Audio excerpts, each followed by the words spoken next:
Now, I could go on a 5-minute preamble about the person that you are about to see come onto the stage, but I am assuming that everybody here knows who Gary Stevenson is. Yeah? No one's just gone, shit, I thought it was Lenny Henry or something, and are now looking a bit confused. So, without any further ado, I think probably the most important economist in the UK right now, Gary Stevenson, ladies and gentlemen.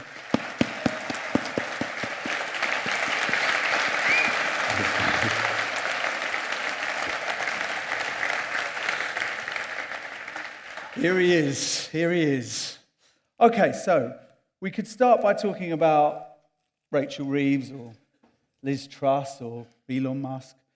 But let's start by talking about Shakespeare, All right. right? And your A-level English teacher, and what he taught you about Shakespeare and how you've kind of applied that to human beings and their behaviour. Yeah, so my A-level teacher, Mr. Critchley, he was from somewhere in Yorkshire. He had a theory about morality in Shakespeare, which was every guy in Shakespeare who does something bad gets fucked over at some point. Most of them get killed, basically. Not Shakespeare's own language, obviously. Yeah, no, he didn't. Well, he might have said that in his free time. So that's morality. But there are a lot of characters in Shakespeare who are really, really good. Almost like too good, too pure. Like really, they never do anything bad. Everything's straight down the line. And most of them get killed as well. And according to Mr. Critchley, the way to survive in Shakespeare, number one, don't do anything bad, because those guys are in big trouble down the line. But it's not enough to be just straight, pure, the good guy. You need to be good, don't do any bad stuff. But the main thing is, you need to be cunning, and you need to be flexible. You need to be smart. You need to know when you need to bend the rules a little. And that is Shakespeare's philosophy on morality in life. And I think it's something to it. I think he was onto something, perhaps. How does that work when you're on a currency trading floor? I think when you're on a currency trading floor, to be honest, it's not a big place for discussions of morality. People sometimes ask me, like, why do you keep trading? And I do keep trading, and I trade still to this day. I don't think it's wrong to try to understand something really, really well, and to try to be the best at it. And you've read my book. There are a lot of times when I was willing to perhaps bend the rules a little bit, try to get myself in around the corner. Well, you weren't alone in that. No, it's popular. I guess the difference between me and most of the other traders is I'm here. And all of the guys that I worked with, Titsy, Arthur Kapowski, Kosuke, all my juniors. Spengler, they're all still there. They're all still there. And we have these strange conversations on WhatsApp sometimes. So Spengler messaged me on WhatsApp. So some of you might have read the book, some of you might not. Spengler was one of my big role models when I first started trading. And he was perhaps, in some ways, an unpleasant person. He didn't have the best personal hygiene. He once told me a story of, he used to come in every morning and talk to all of his brokers, just throw these switches up. And he come in, he threw his switch up and told one of his brokers, he was like, oh, thanks for taking me out last night, it was a great time. And the guy was like, did you get home last night? And he was like, oh, well, actually, I pissed myself in a taxi. So he said, and then he went through all of his brokers, all 10 of them, and told them that he pissed himself in a taxi. And he was this kind of guy.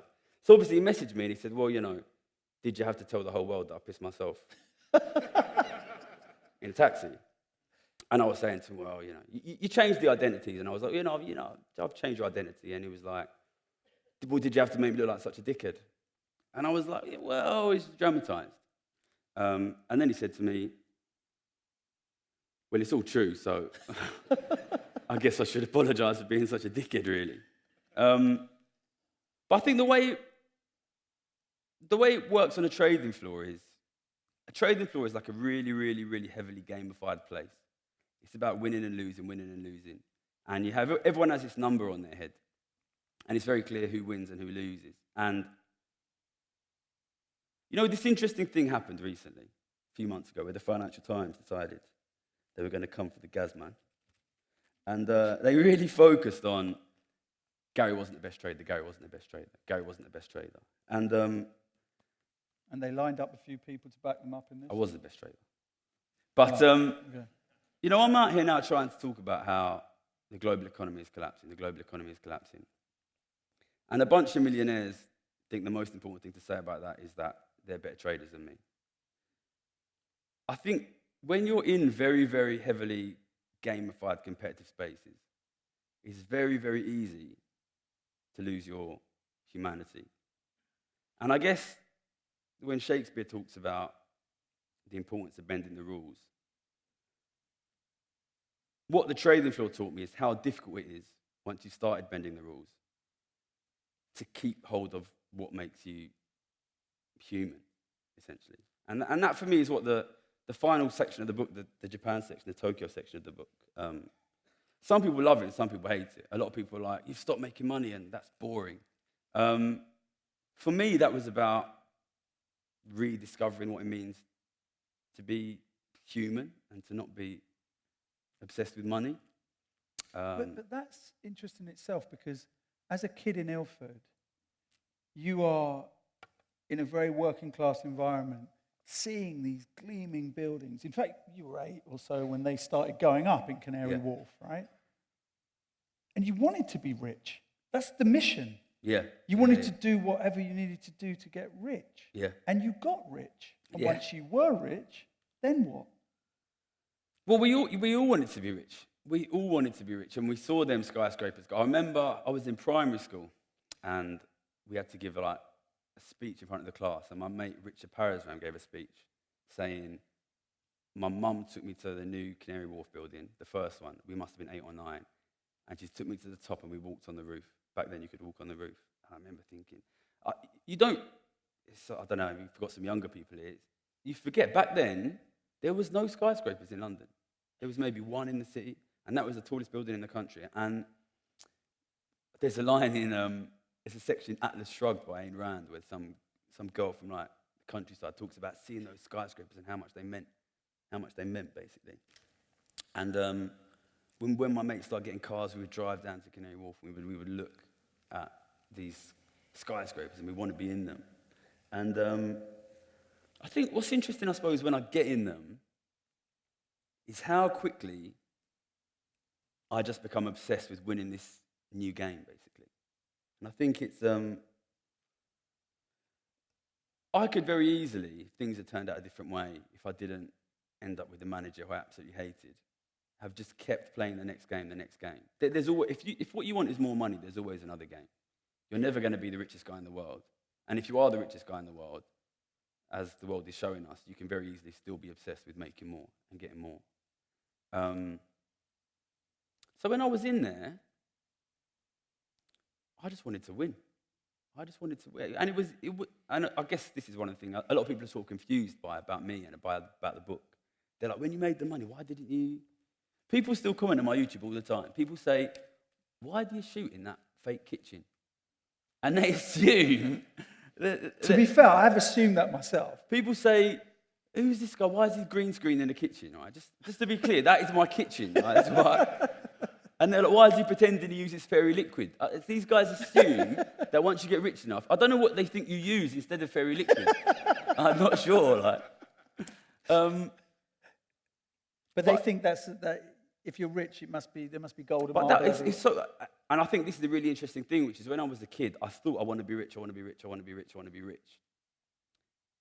But as soon as I got in the game, all I wanted was to win. I wasn't even spending any money. And this mad thing happens. When I was a kid, I used to do a paper round, and I used to be paid £13 a week. And one day, boss man said, we're cutting it to £12 a week.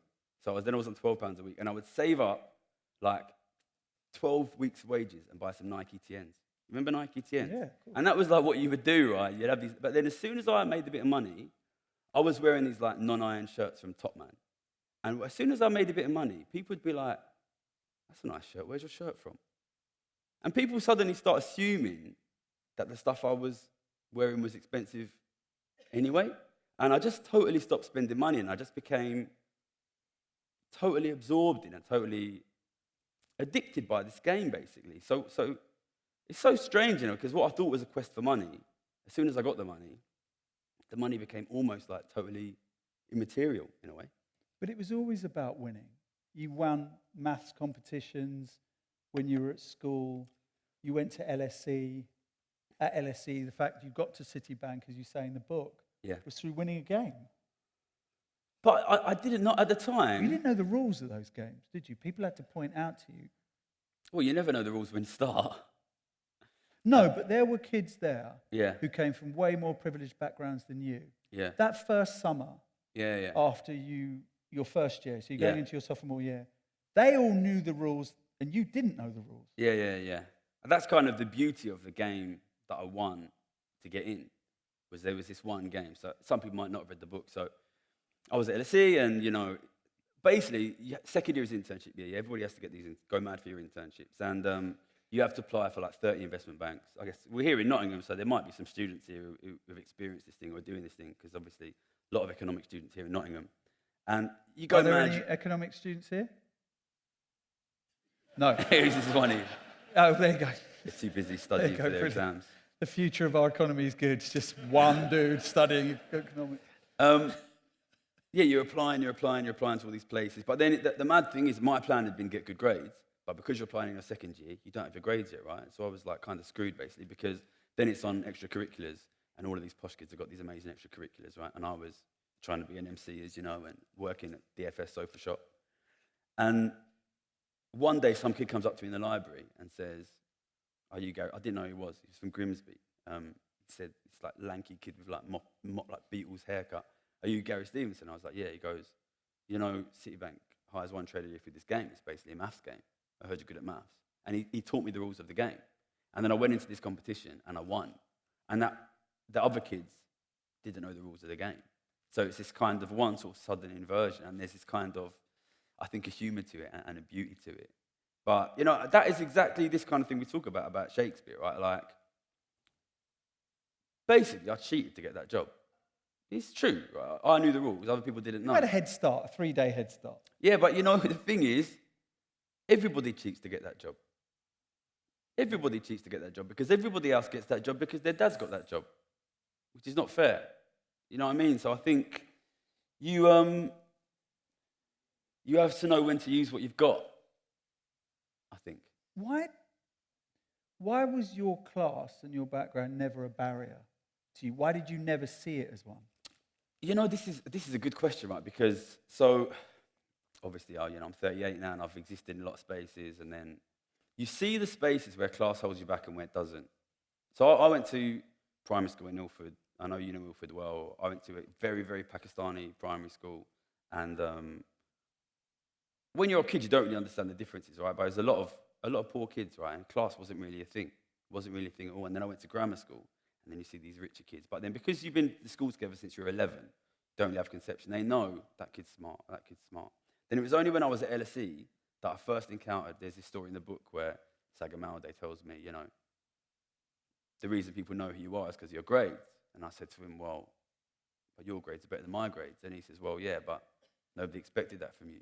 That's the first time I see this class thing get flipped on its head. And I think now, in the last sort of 10 years I've been outside the city, I think class really holds me back in terms of like getting bookings on the BBC and stuff like this and getting political influence. Because honestly, people very naively think, and I see it every time I put a video out, there's someone in the comments, who the fuck is this guy? He's not an economist. Just because of how I speak, basically. In the city, on the trading floor, it was exactly the opposite. It was exactly the opposite. It was the only place I've been where people made the assumption, which to be honest I think is a good assumption and generally a correct assumption. If this kid has managed to get here, talking like that and looking like that, he must be fucking good. And there's this funny thing that happens like when I first start on the trading floor, which is there's the kind of like almost like a mania around hiring me after my internship.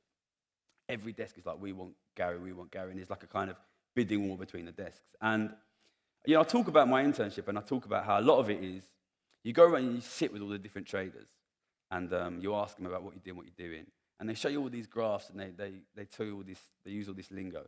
and you don't understand what the fuck they're talking about. And you do this thing where you just kind of like, and you just kind of look into the mid-distance and you nod and you look back.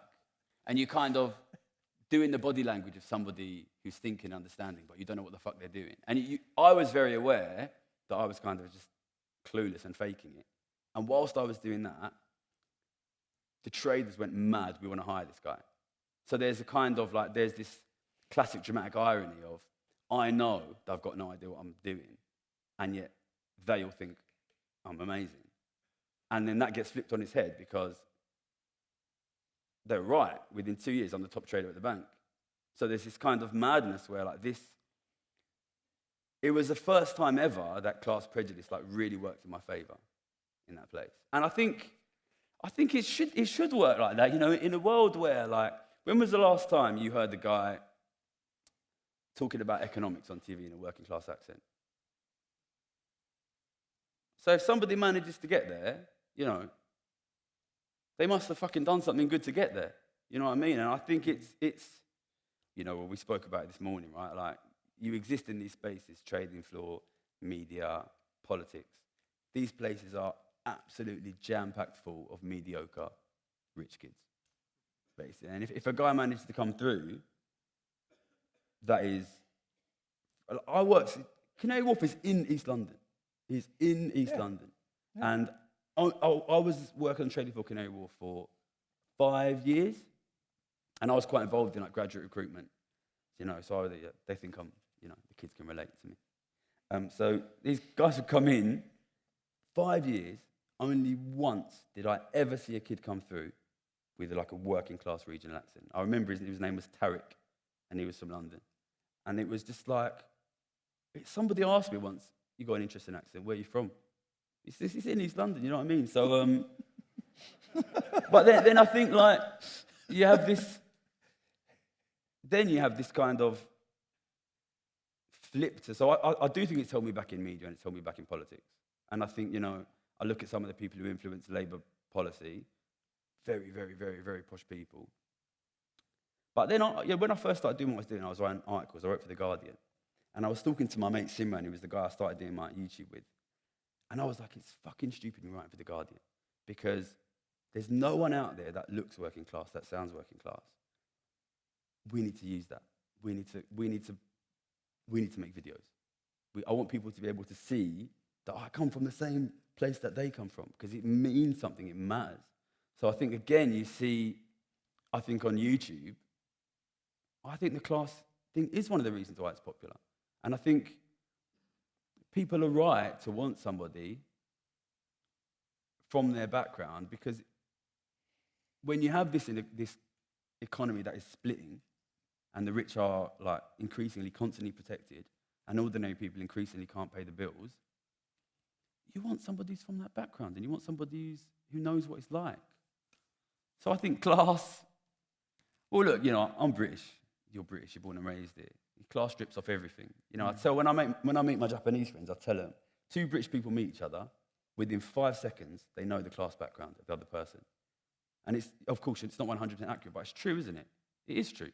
It is true. I guess most people here are British. It's true. We can tell. We can tell. So it's everything. It's a massive part of the society that we live in.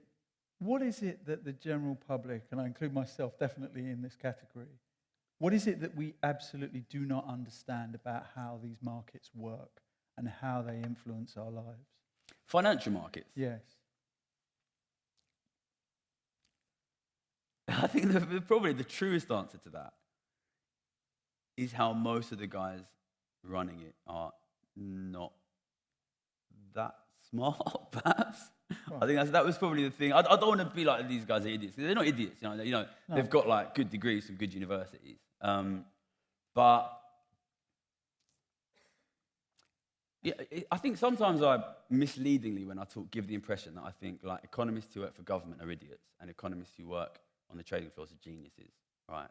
The truth is, they're kind of the same guys from the same universities with the same degrees, right? Like, and they come from the same background.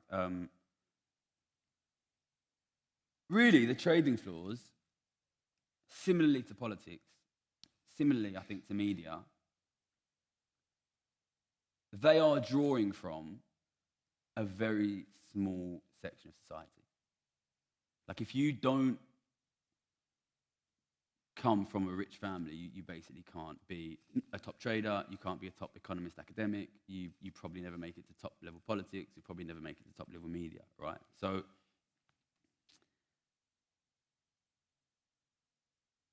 these guys can't understand the economy very well because their families are rich, they've been rich since they were kids, their friends are rich, everyone they know is rich, you know. The way I put it in my book was, the advantage I have over them is I don't have to strike up conversations with my fucking cleaner. Because those are the only people these guys interact with that are not rich, basically. So I think the thing you need to understand is it's increasingly a kind of us and them space, and it's class-based. And these guys, they're very, very good at looking and sounding smart. But unfortunately, they're not. I think sometimes that allows people to move into very sort of this kind of Illuminati conspiratorial style thinking. Like they're geniuses, they know it's on purpose. Listen, I've worked with them, they're not geniuses. And if they knew things were going to get worse and worse and worse every year, I wouldn't make tons of money by betting on it because the markets would already be saying it. So I think, don't be tempted to think it's all a big plot against you when it could well be just a bunch of not very smart rich kids.